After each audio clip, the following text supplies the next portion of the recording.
ମାନପୁରରେ ଆୟୋଜନ ହୋଇଯାଇଛି ସତ୍ୟନାରାୟଣ ବାଦପାଲା ମହୋତ୍ସବ।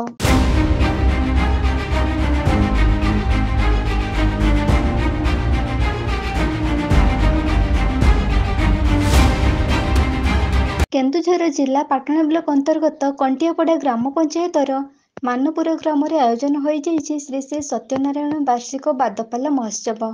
ମାନପୁର ଗ୍ରାମର ପାଲା କମିଟି ଦ୍ୱାରା ଆୟୋଜନ ହୋଇଥିବା ଏହି ବାଦପାଲା ମହୋତ୍ସବ ଗ୍ରାମବାସୀଙ୍କୁ ଅକ୍ଳାନ୍ତ ସହଯୋଗ ରହିଥିଲା ଏବଂ ପ୍ରତିବର୍ଷ ଏହି ବାଦପାଲା ଆୟୋଜନ କରାଯାଉଛି।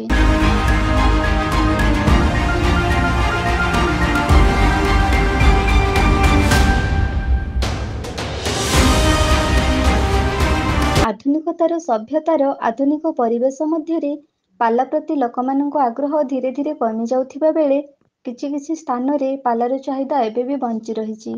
ତେଣୁ ରାତି ଅନିଦ୍ରା ହୋଇ ପାଲା ପରିବେଷଣ ଉପଭୋଗ କରିବା ପାଇଁ ବିଶେଷ କରି ବୟସ୍କ ଲୋକମାନଙ୍କ ଆଗ୍ରହ ଦେଖିବାକୁ ମିଳୁଥିବା ବେଳେ କିଛି କିଛି ସ୍ଥାନରେ ଯୁବବନ୍ଧୁମାନଙ୍କ ମଧ୍ୟ ଗହଳି ରହିଥିବା ଦେଖିବାକୁ ମିଳିଛି।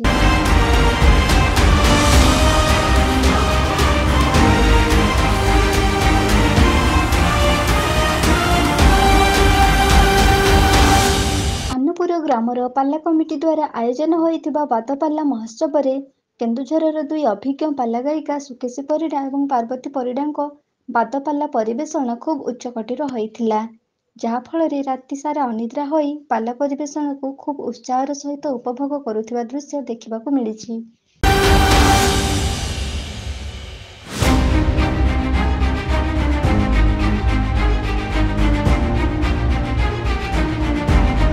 ପୁରାତନ ସଂସ୍କୃତିର ଏକ ମୁଖ୍ୟ କଳା କହିଲେ ନିଶ୍ଚିତ ଭାବରେ ପାଲାକୁ ବୁଝାଇଥାଏ।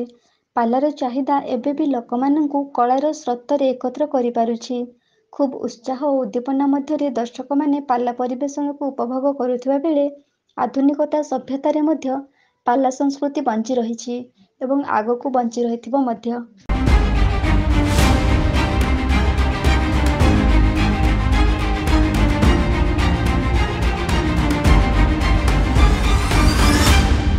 ପାଟଣାରୁ ଦେବାନନ୍ଦ ମହାନ୍ତଙ୍କ ରିପୋର୍ଟ, এবি ନ୍ୟୁଜ୍।